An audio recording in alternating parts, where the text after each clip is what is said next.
would work back then. Two guys, the guys being Ray Liotta and Joe Pesci, calmly went away in the truck. The driver goes into the diner, and it's a different time, and says to the guy behind the counter, "You got a phone? Come on, you got a phone?" The guy goes, "Yeah." He goes, "Can you believe this? 2 N-words just stole my truck." Right. Okay, the movie is good, fellas. Hey, let me tell you something. I got the character. You know what I'm saying? I'm doing the whole thing, you know. The Polish madman. The great Bob Golub. Bob Golub's got one of the greatest stories I've ever heard. One of the greatest stories I've ever heard in show business. I was a pretty big drug dealer. I sold a lot of drugs. I sold a lot of pot. So I go in. I think this is my one shot. I got a 9mm pistol. It's loaded. I got $2,000 cash. I got the pinky ring. I got the jacket on, the hair slicked back, and I got handcuffs. That's right, the Polish madman. We had a great show today, and the producers always want me to announce who I am. My name, again, Bob Golub, and I was in the film Martin Scorsese's classic film Goodfellas, and as a comic, I've been around for 30 years. I've done the top casinos, comedy clubs in America, prisons, the top prisons, by the way. I worked all the places. I've been everywhere, so they want me to mention that. And you could always reach me on Twitter at Polish Madman or bobgolub.com or bobgolub54 at gmail.com. Our guest tonight is just a great comic, and he's been around forever. His name's Jackson Perdue. Jackson has, he's been around. He'll talk about what it was like being a comic in the late 70s and 80s at the Comedy Store in Hollywood on Sunset. He'll take us through partying with Sam Kinison and Bill Hicks and his philosophy on comedy and his career. So kick back. Let's hear it from my man, Jackson Perdue.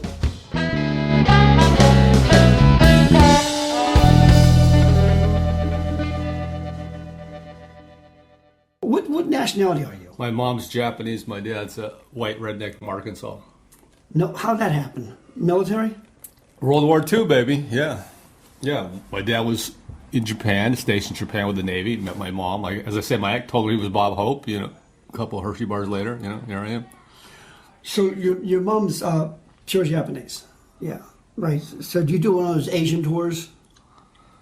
No, I'd like to, and I was talking to somebody about trying to get something together because they got the Latino comics, the black comics. Right, and yeah. Before, in the old days, they didn't have the Asian thing because there just wasn't enough funny Asian guys. Right. There weren't enough Asian comedians, period. And then to get 4 funny guys, that was just not happening. Now there's a bunch of them. It's all niche. It's all niche marketing. It's all now. niche now. Yeah.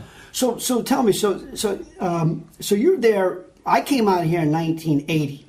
84. And that's when I kind of met you, and then you were like really hot at that point. I just read Jimmy Walker's book. He mentioned you in the book.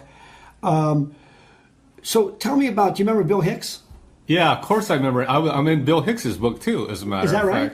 Because I'm the first person who ever got Hicks high in his life. The first time ever? Ever. And then he turned into Keith Richards on me. What happened was, when Hicks came out here, when I met him, he was still working the phone at the Comedy Store. Come on. He worked the phone. Yeah, he was doing the phone, and he was only 18, but he had just done a pilot. He had done a pilot, and he was working the phone at the same time. And Hicks was always looking depressed and hangdog, always, like Eeyore. And one day I told him, Hicks, man, you need to lighten up. You need to smoke a joint or something, man. And he got really indignant with me, man. He got pissed. He goes, hey, fuck you, man. I don't need Whoa. What's indignant? I'm a straight guy. He got mad. No, I'm fuck with you. He got really mad. And said, hey, fuck you, man. I don't need some Hollywood asshole telling me I need to do drugs. I go, okay, yeah, whatever, Hicks. And so we're at Westwood Comedy Store sometime after that, and he comes out to smoke a joint with me, and I forgot who else it was, where we used to smoke weed over there in Westwood. And he's just coughing like a little girl, like we're just laughing at him because he doesn't even know how to smoke weed or what, and I don't think this I feel... This is Bill Hicks. Yeah. And so after that, about 2 weeks later, he comes up to me. He goes, Perdue, man, you know where I can get some acid? I go, what, Hicks? Acid? You can't even smoke a joint 2 weeks ago. And what happened was he had eaten some acid and he loved it, and he just took to it like duck to water. And that's when he's talking about in his act, yeah, I went to McDonald's and I ordered a apple pie and I knew why. And, he was all on that kind of stuff. But yeah, I'm in Hicks's book for that, and another one for, did you want to hear the other Hicks story? Yeah, of course. This is the last time I saw him. He was opening. Well, but let me ask you something before the story. So the first time he's ever got high, see, I never knew Hicks started. I always thought he started his stand-up in Houston. Yeah, he did. Then he came out here really young. He must have been, what was it, like fucking... 18. He was 18 when he came out here. So when did he start? When he was like 16 or something? I think about 15. No shit. Yeah, in Houston. Yeah. Was he any good when he first came out? Yeah. He was funny. He was real clean.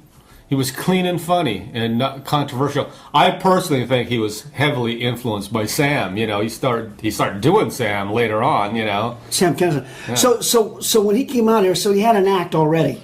He had an act, and it was funny. One of the things I remember from his act at that time, he was saying how his parents were really serious people, and they had bought him a Face the Nation lunchbox. That's funny. Yeah, he had some funny stuff. He was always a funny guy, but then my other Hicks story. The last time I saw him, I was working in Fort Myers, and he was actually featuring for me because what had happened. And he had been on Letterman at that time and done some stuff. But what had happened, and he was doing some East Coast tour, and he needed somebody to fly him out there, and so this Fort Myers girl flew him out there, so he agreed to do the middle spot. After the show, we go to this little kind of roadhouse disco, like that Pachter Swayze Roadhouse movie. Right across the street in Fort Myers. So Hicks meets this young Molly Ringwald lookalike in the disco, and the thing with Hicks, he was a terrible drunk, and that's why I had to quit, because he was a fucking mean drunk, right? So he's with this chick, I'm with some chick, we're dancing on the dance floor, I see him over there, everybody's having a good time. Then all of a sudden I hear, "You fucking cunt," blah, blah, blah, blah, just going off on this chick, saying the nastiest, vilest thing to the, calling her a cunt, blah, blah, blah, blah, blah. So the bouncers throw him out. And then I didn't see them throw him out. So they come up to me later on and go, "Hey man, you better go outside and deal with your friend, because, he's going to get his ass kicked or he's going to jail." But so he's outside ranting. So I go outside and there's Hicks. And I go, "Hicks, what's up?" And he is furious and he's having a temper tantrum like a 2-year-old kid. Because he was a spoiled brat. He grew up that way. His parents really indulged him. He talked to his parents like I could never talk to my parents. Right. Like, "Hey, fuck you, get out of my room," that kind of shit. You don't talk to my dad like that. So anyway, so he's going through this rant and he's going, They slap me. They slap me. And he slaps me. He slaps me hard. I couldn't believe it. I smack him back, right? And he's still, I didn't smack him out of it because he's still in the rant. He's still ranting. "They slap me. They slap me." And he slaps me again, hard across the face. I smack the shit out of him. I go, "Hicks, if you slap me again, I'm going to kick your fucking ass right here in this parking lot." And so he calms down, right? He calms down, goes, "Let's go back in." I go, "Okay." So we go back in. As soon as they spot him, they want to throw him out again. There's some tussle. And in the tussle, this vase breaks. Okay, cut to the next morning. I get a call in my room from Sandy DePerna, who was booking him at that time. So what happened last night? Because they fired Bill, they kicked him out of the room, and they won't pay him, and they say that Bill owes them money for breaking this expensive vase. So all of a sudden, this like cheap-ass Walmart vase turns into the Ming vase, and, right. And they owe him. And then they lied on him, too. They said, he was drunk every night on stage, which he never was. He never drank during the show, but after he got drunk. And that's the last time I actually saw Bill. So how old was he? What year are we talking about then? Oh God, that was that had to be early '90s. When I was doing Arsenio and stuff like that. When he gets drunk, he's a different guy. He was just a terrible, mean drunk. When he's not drunk, he's a sweetheart. But he just, like a lot of people, can't drink. That's did you see him? Because I saw Pryor at the Comedy Store from day one after he got burnt for 9. I saw him like for 2 months every day, and I would see a bit that was horrible, and I'd see it come down, and just the brilliance of him. Did you see that in Hicks? I mean, did you see where, like, I mean, because honestly, I didn't see him as like this God type character. I still don't see it. Well, the thing about Hicks was that he did a lot of ranting, and there was no joke or punchline, and that's one thing, you know, to talk a lot of stuff, but where's the joke, you know? And he became more of a social critic than a comic, really, you know. Before, he used to have some set up punchline jokes, and then he went off on a rant, and a lot of it just didn't have a punchline. Why do you think he's become like revered now?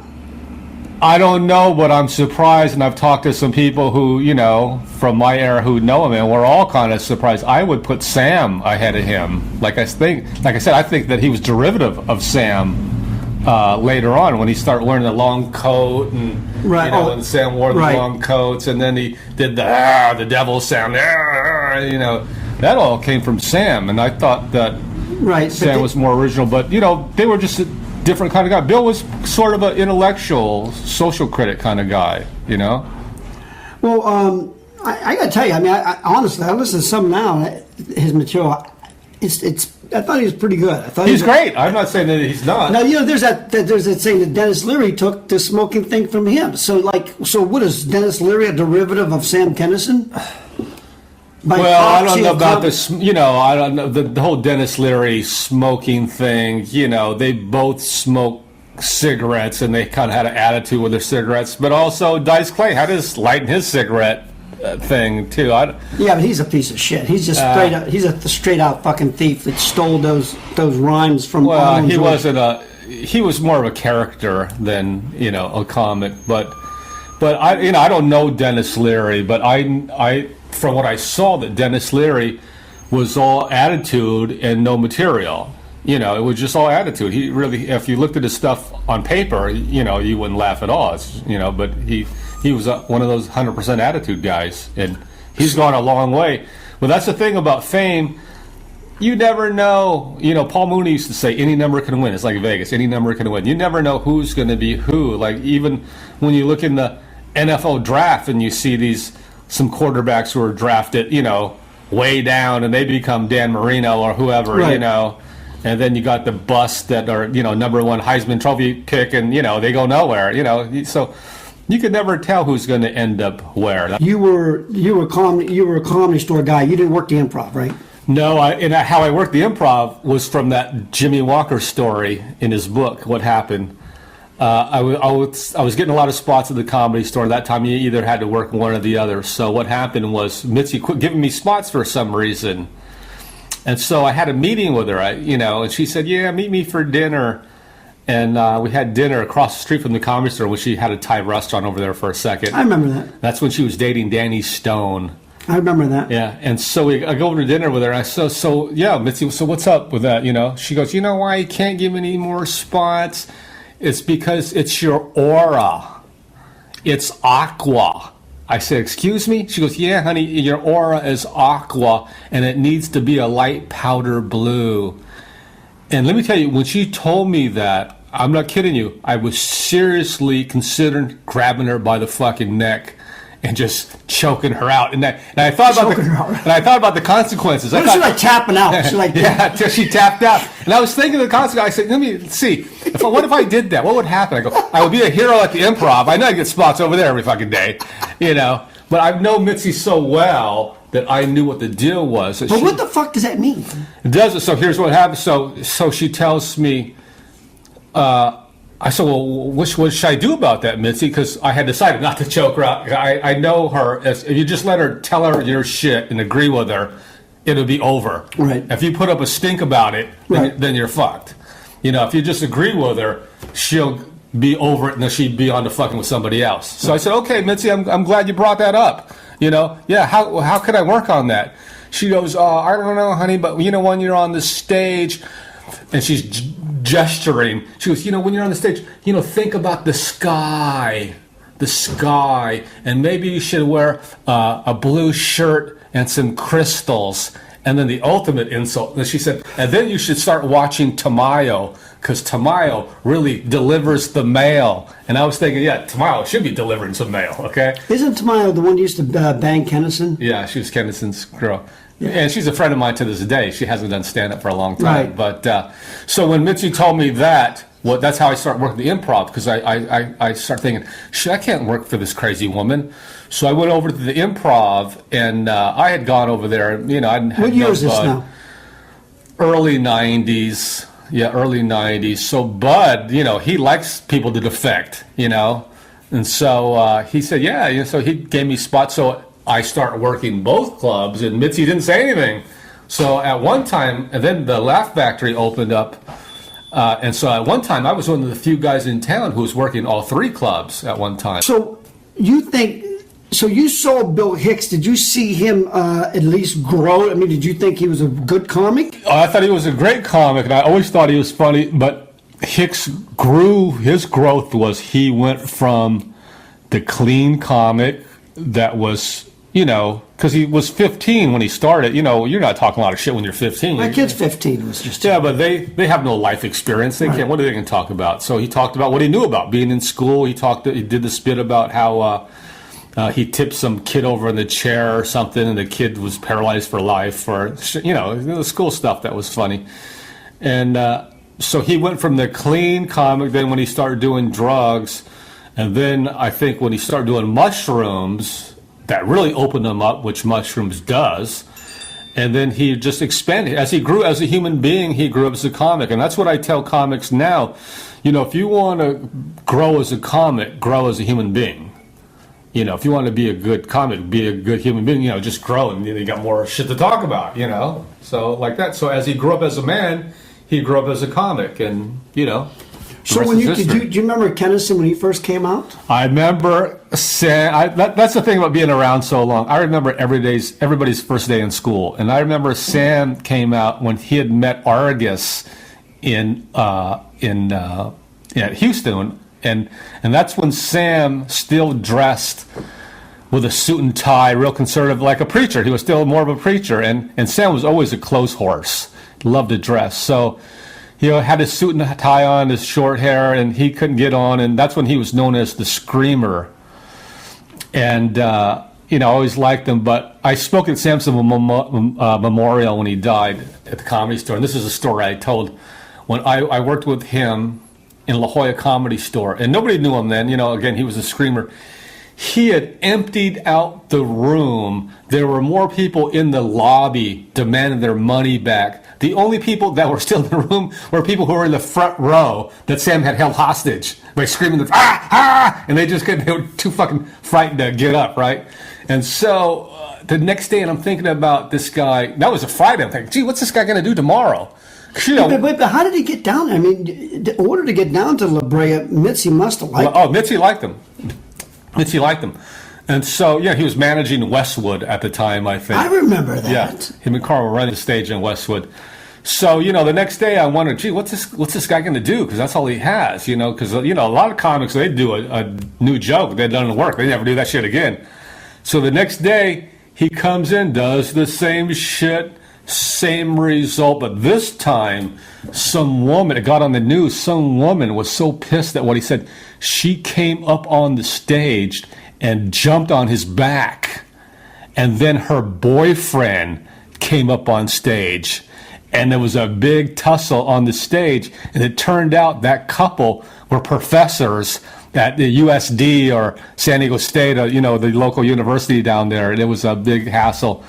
And so that was funny. So the next time I was with... This is on La Jolla. Yeah. So the next time I was with Sam in La Jolla, like a year later, a short time after that, after he did the Dangerfield HBO thing, which changed his life overnight, man, there were people waiting in line around the corner to see his show. And Sam always used to chuckle about that. He always used to say, hey, same guy, same act. Same guy, same act.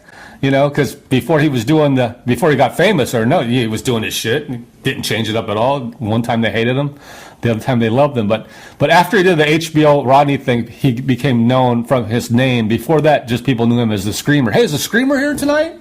You know, I'm going to come to see the screamer. But Kinison had like he had kind of he was a lot of attitude too.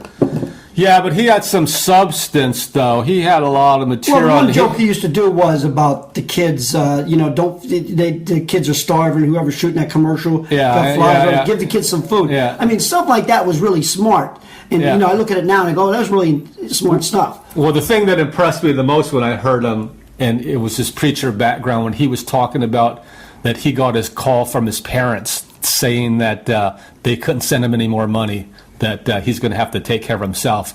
And he'd go, oh yeah, well, get Dad on the other line, because I want to say something to both of you. You know, then he'd start out, and then he'd go into his preacher up. You know, before I was a spirit in the ether floating around with no problems, and blah, blah, blah, blah, blah, blah, blah, and all this, you know, all this preacher talk. And then he goes, and then you and Dad had to fuck and bring me down here. Fuck you. Pick up the check.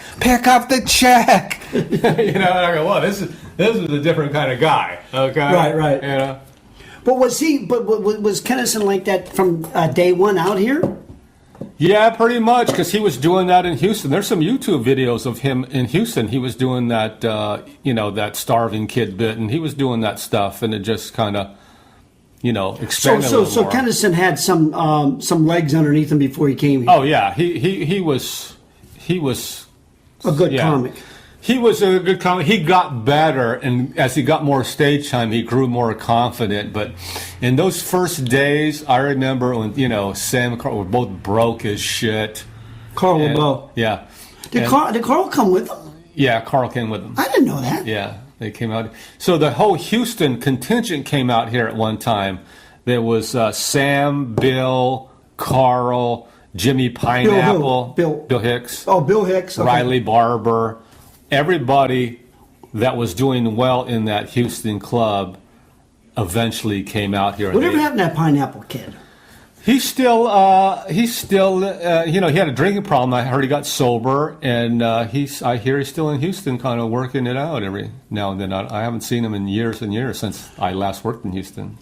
But when you worked at Comedy Store, you were there. I mean, dude, you were the guy for like a long time. I was there from 78 to 98, and that was my heyday in the 80s and 90s, yeah, when Arsenio was on and stuff. Yeah, so you were there, man, so you seen Letterman there then?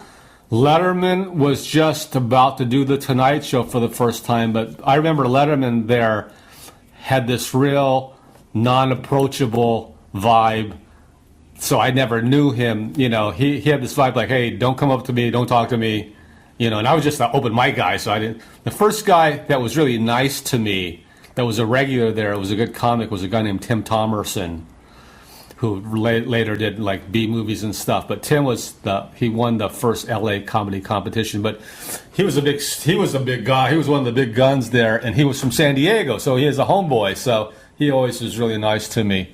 But Letterman, you know, yeah, Letterman, Robin Williams was there. I got to know Robin and went to the set of Mork and Mindy and got to hang out there. And then I knew a guy, my best experience, I never did the Tonight Show with Johnny Carson, but I've got more Tonight Show experience than most people, because when I was an open micer, there was a kid there who was also open micer, and he was a cable puller on the Tonight Show. So I had nothing to do all day. I used to go to the Tonight Show every day for about 6 months.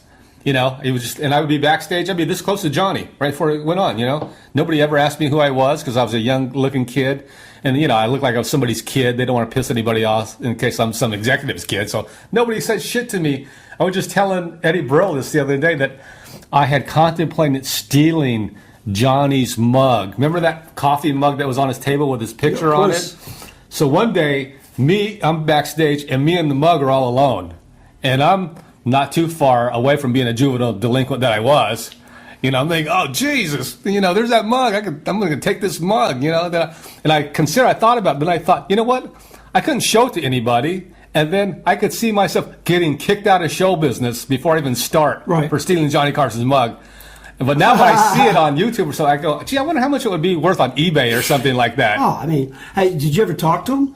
No, I never talked to him. I knew enough that I'd come up to him, bother him, but I would be literally a foot away from him. I got to meet him later on. Right as before he would go on, he'd be standing behind the curtain with Freddie DeCorvita, the producer. Right. And I'd be like literally about 3 feet away from him, right as he walked in. So I was there every day, ate in the cafeteria every day, ran around there. I met like George Byrne, Jack Lenny, everybody who came through the Tonight Show. I remember Raquel Welch came on and pissed in her pants. Who's that? Raquel Welch peed in her pants. How? I guess she was just nervous or something on the panel, so they had to stop the show.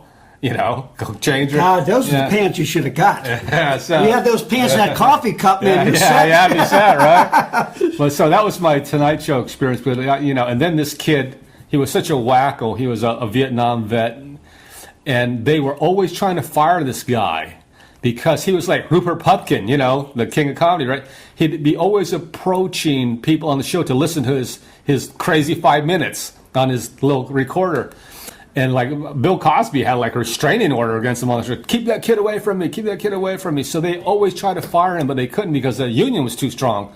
Finally, he quit. He took a severance package and took his severance package and spent it by going all over the country to do open mic nights. He'd fly himself there, put himself up.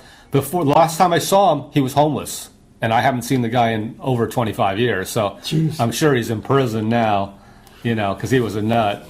The Comedy Store had a way, I don't know, it seemed like there was a lot more action happening in the early 80s. Oh, yeah, shit, that was the place, it was like I seen Pryor perform, like I said, I think 3 months every day. I said 2 months before, but I remember 3 months every day seeing Pryor. In fact, the first time Jim Carrey came to town, we used to sneak back into the Improv. Do you remember that? The Improv? I'm sorry, Comedy Store. And I snuck back in with Kinison and LeBeau and somebody else, I can't remember, and Jim Carrey was there. And my brother was with me. He came out, my older brother, Donnie. And Jim Carrey wasn't, Sam was snorting coke everywhere, everywhere. And he wasn't, and Jim Carrey was this young kid that was real hot, just came into town and didn't do drugs, didn't smoke, didn't drink. He really looked up to Sam, though. Huh? He really looked up to Sam. He liked Sam a lot. Because Sam was doing what he wanted to do. Jim Carrey had that cruise ship act that was clean and wholesome and the impressions and stuff, a cruise ship act. And Sam was just the opposite. And he really admired what Sam did. He wanted to get away from that. So I remember when Jim quit doing the impressions and got away from his act and started trying to do just straight stand-up. Right. And he would bomb his ass off. And one time he bombed so bad that he just went and laid inside of the piano in the original room and just wouldn't let anybody go on stage. And so the room was just him whining and having a breakdown inside the piano for about an hour. What happened then? And the next day, it's like, Jim was, he got a little heat from Mitzi for that. Jim was laying in the piano. People just didn't know what to make of his act because he had no act. And he wasn't a set-up punchline kind of guy, but all he knew was he didn't want to do what he was doing. And that took big balls because he had a standing ovation type of act. I know. He would he was opening for Linda Ronstadt. Yeah. And then I remember that. But when he first came here, it was like day one he just got here. And, he was fresh-eyed and all that stuff.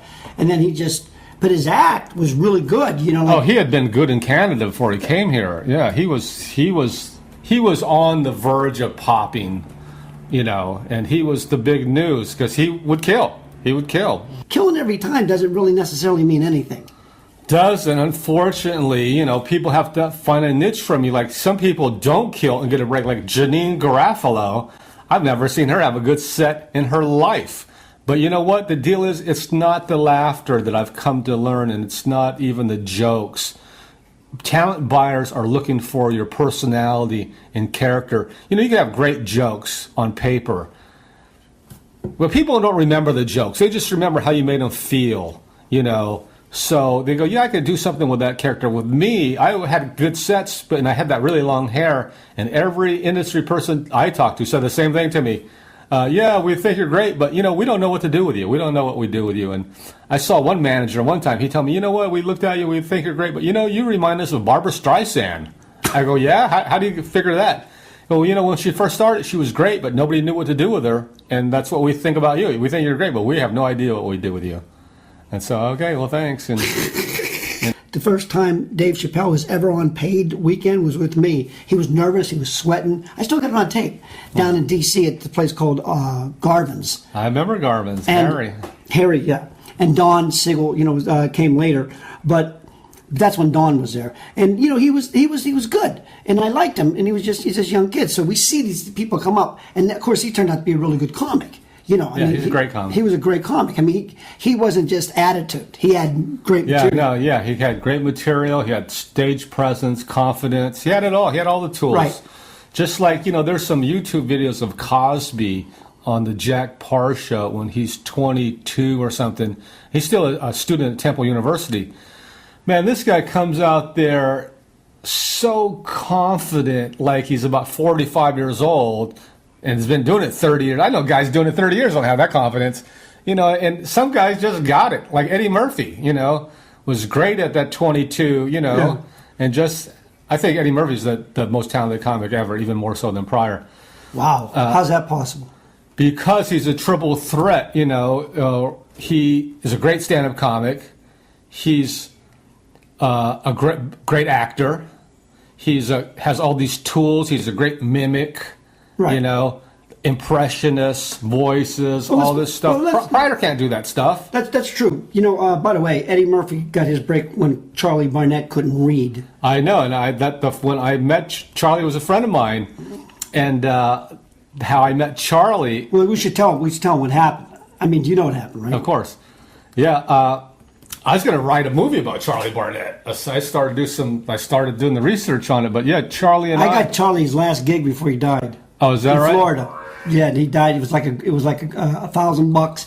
He said, "God, man, man, can you give me some money then? Come on, nigga." I said, "Man, look, Charlie, I'll tell you what I could do. I know later right now you're looking for someone for $1,000. Get yourself $1,000. Go down to Miami." And I never saw him after that. But they used to work the streets. By the way, he did DC Cab and all that. And then, for people who don't know, that he had Saturday Night Live, and he couldn't read. See, movies you can memorize the lines, and they changed it so much because they're always writing, so he couldn't read off the cue cards. Right. The last time I saw Charlie, because the only time I ever did street comedy ever was with Charlie in the World Trade Center. He'd do a set, then he would bring me up. This is my boy from California, Purdue. Are you talking about the place that they had like an oval shape? Yeah. Yeah, down. Yeah, I know that. Yeah, I worked there. Yeah. So he'd do it at lunch, and he'd right. do the lunch crowd. But the last time I saw Charlie, well, this is my Charlie story that's out of a movie.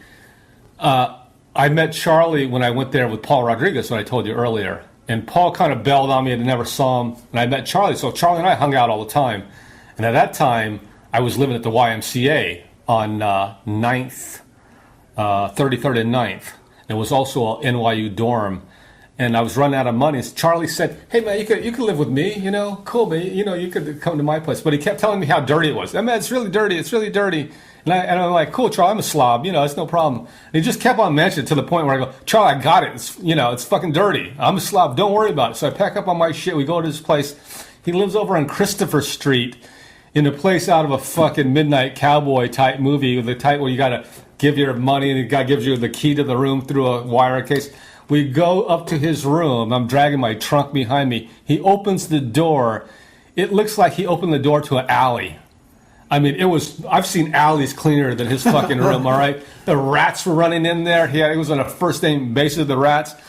He goes, I go, "Charlie, I can't live here." He goes, I told you it was dirty. I said, "You'd have to clean this shit up for a week for it to be dirty, okay? This is far from dirty, motherfucker." But he was so generous that way. And Charlie, he was so funny in that, he was such a generous guy. And I'd go with him and watch him do his stuff. And when he had money, man, he would treat you. And he always had this leather satchel full of change because that's what he got, right? And he'd like to go to the peep shows. This is the first time I ever saw a peep show with Charlie.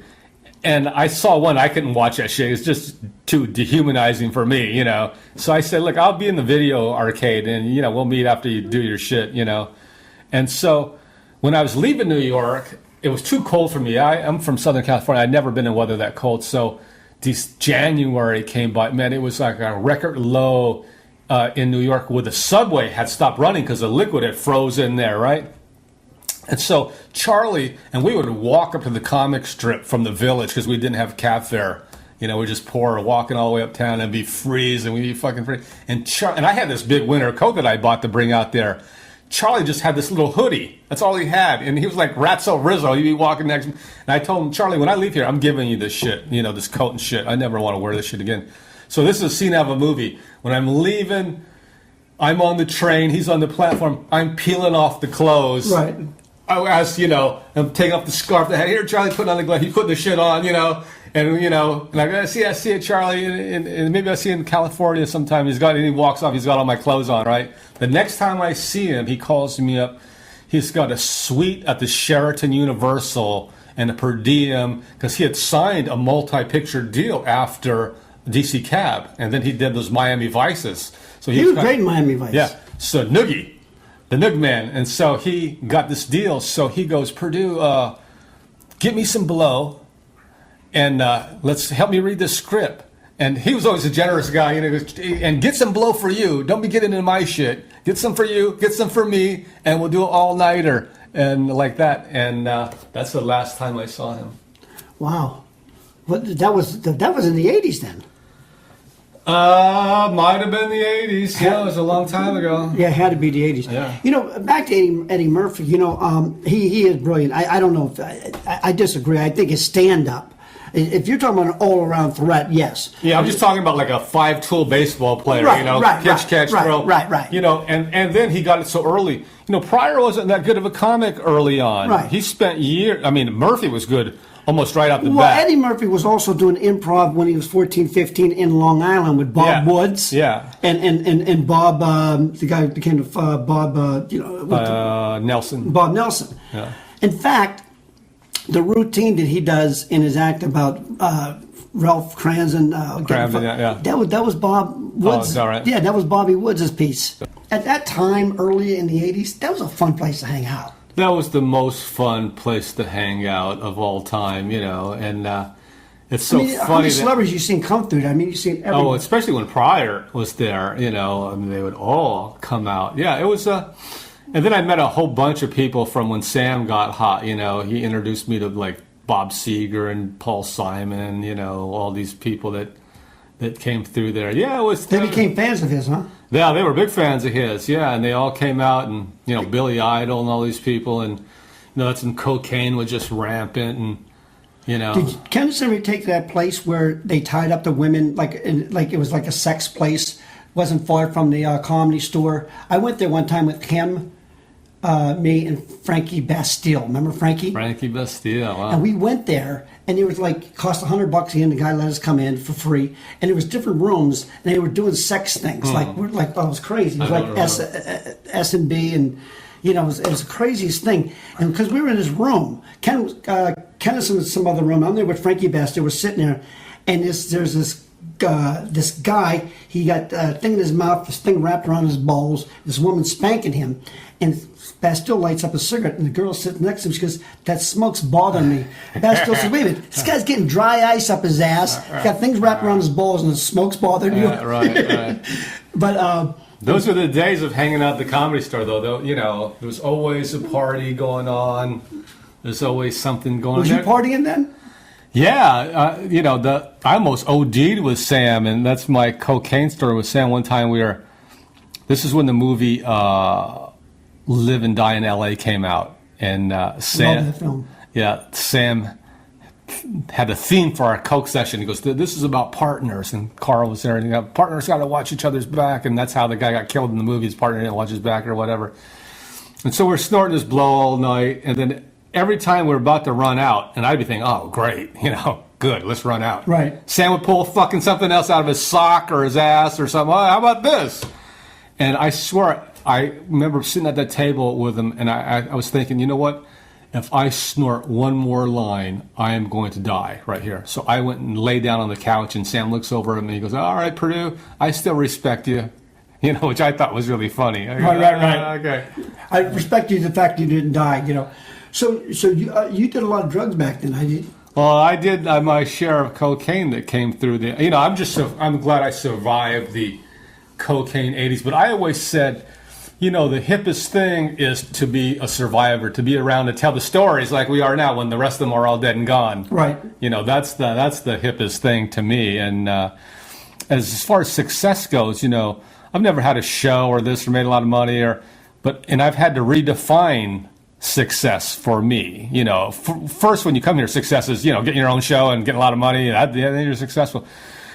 Now for me, it's just doing it. That's the reward in itself, talking my shit and just being able to still do it. I've been doing it, all my adult life. Comedy has literally saved my life because I have no other skills. I always say it's either comedy or crime for me, and I'm still too cute to go to prison. So I don't know what else Who did you see at the store that just blew you away? You knew right from the beginning they're going to be a star. Well, the first time when I was hitchhiking up here, I went back home and I told my friends, man, I saw these two guys that are going to be huge stars. And one guy's name is Robin Williams, and the other guy's name is Joey Kamen. And Joey was 18 at that time. I was 18 and Joey was 18 and Mike Binder was also 18 and that's when Mike was Kid Comedy. And I always... What's Kid Comedy? He called himself Kid Comedy. Oh, okay, I didn't know. And he had a satin jacket that said Kid Comedy on the back, which I kind of teased him about still. But those guys were my age, and they were already established and getting gigs. And I thought, gee, I'm already behind, man. These guys are already actually working. I'm trying to, do open mic, So I thought, gee, I'm already behind. But Joey Kamen was so good then, and he's the only guy I really remember who got worse as time went on, and then he eventually quit. But his thing was he had a lot of props, and he would kill. And then when he decided, like a lot of prop acts, I don't want to carry this shit around anymore, and just try to do straight stand-up, he really didn't have that. And so I was half right. Robin Williams, big star. Joey Kamen, never heard of him. I remember where's he at? He's in Vegas, and he still does cartoon voices. Voices were his thing, right. and he always made a living doing cartoons and stuff like that, which is a real good living, too. Did you remember Jimmy Walker when he was there, too? Yeah, of course. Jimmy... Was he a good comic? No. Right. Jimmy Cadillac Walker. He always had his Cadillac. No, Jimmy was... I hate to say it because I like him personally. But no, he was never a good comic. But Jimmy, I talked to him, and Jimmy was a friend.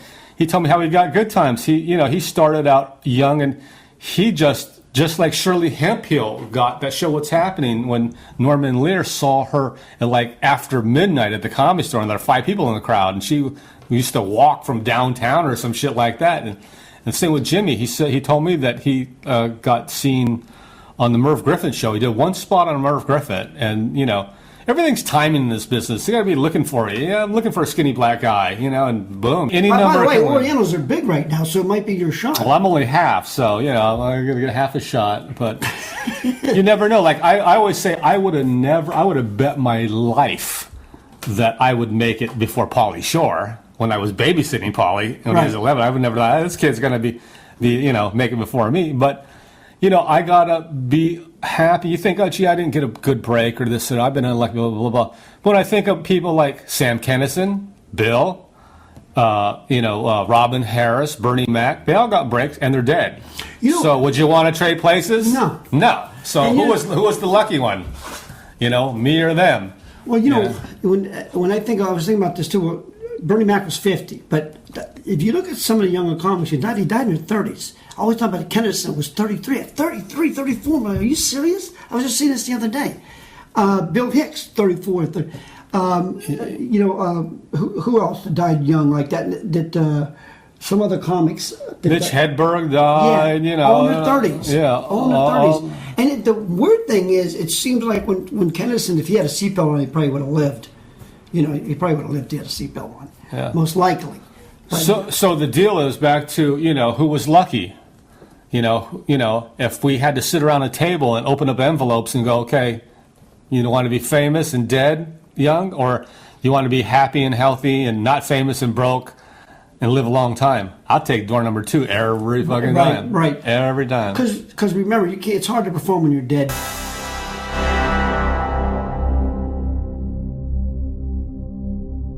Hey guys, Sam Kinison doing Wild Thing with a bunch of rock stars. It was a video they shot in the 80s.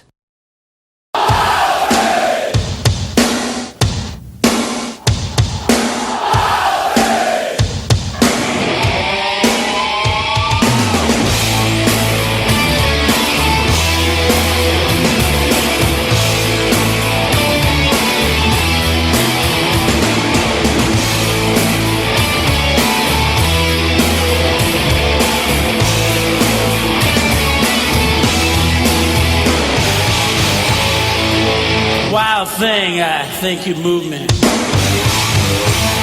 But I wanna know for sure. Every time I kiss you, I taste what other men had for lunch. The only thing that gets you off is to see me in pain, but I think I